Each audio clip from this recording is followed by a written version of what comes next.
Do you know how autistic person interprets the world around them? Yes? No? Maybe? Well, let's talk about it.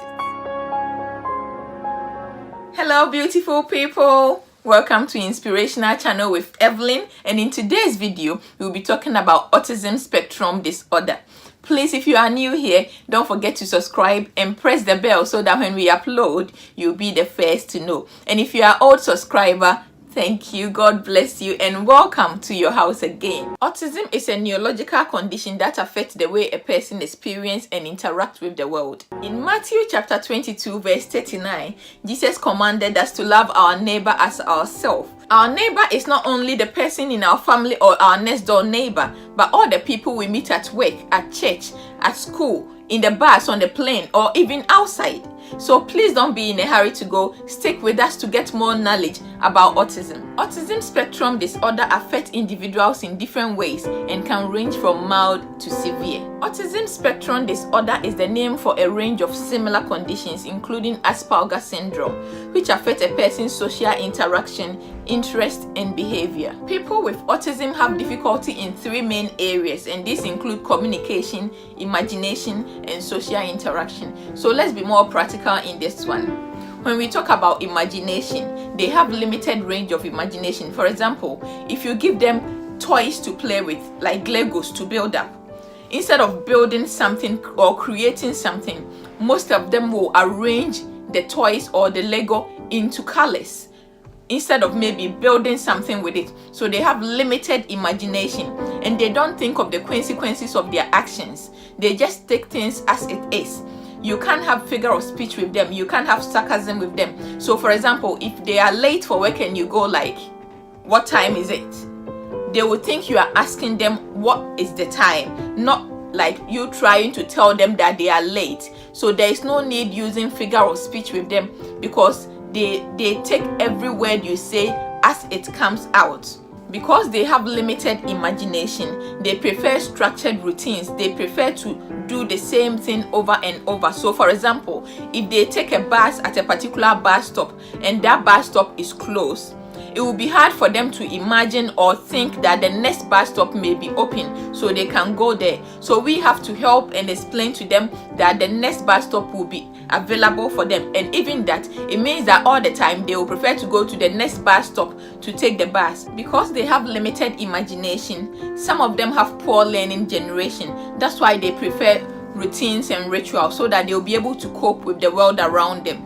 Changing their routine is possible, but a sudden change of their routine can stress them a lot. That's why it's good to change their routine gradually so that you don't upset them so much. They can be very interested in something or not interested at all, but when they are interested in something, they can learn so much about it to encyclopedic level. It can become almost like an obsession. One of the traits of impairment in autism is poor social interaction. A person with autism may find it difficult to initiate or maintain eye contact when you are talking to them. So you may feel like they are not listening to you or they are not interested in what you are saying, but that's not what it is. They are just processing what you are telling them. So they may not look at you, but they are still listening to you. Some people with autism find it difficult understanding the feelings and emotions of other people. So you may feel like they lack empathy, but it's not really their fault because they don't understand what you may be going through. So we have to be more patient with them and listen to them attentively. Some people with autism prefer objects to people because they feel like objects will not change, but people changes and people behave in an unpredictable way. Whilst objects will be the same from today to tomorrow to next week, it will not change. So they like having objects than having people. Some people with autism may have inappropriate interactions. They may be very keen to build relationship and ask too many private questions that you may not be willing to tell them, or they may give you too much private information about themselves that they are not supposed to, even to strangers. For example, if they take a bus at a particular time and therefore they meet the same kind of people on the bus, some of them may think that those people on the bus are their friends and therefore may reveal private information to those people on the bus without thinking that they are just strangers. Some of them fail to establish when to give other people their personal space, and also others want to keep to themselves. They don't want to initiate conversation with other people. They just want to be alone, and that is okay. Poor development of language is one of the traits of impairment of autism. They may find it difficult understanding non-verbal communications like body language, facial expressions, or gestures. That's why it's not even good to use sarcasm with them, because they may take your word as it comes. Some people with autism find it difficult understanding the purpose of communication, so they will prefer to get something themselves than to ask somebody to get it for them. When we are dealing with children who have autism, we have to use a clear and concise language, simple language that they will understand. Talk to them slowly with pauses in between, so that they will have time to process what we are telling them. They may repeat what we say, but that is not them being rude. That is because they are trying to process what we are saying.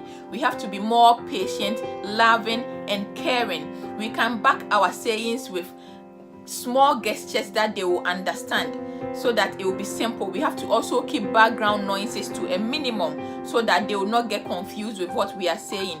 God bless you so much for watching this video. We will end today's video here, but in the next series we will talk about some misconceptions that people have around autism. Please, if you are new, don't forget to subscribe and press the notification bell so that you'll be aware of newer content. God bless you.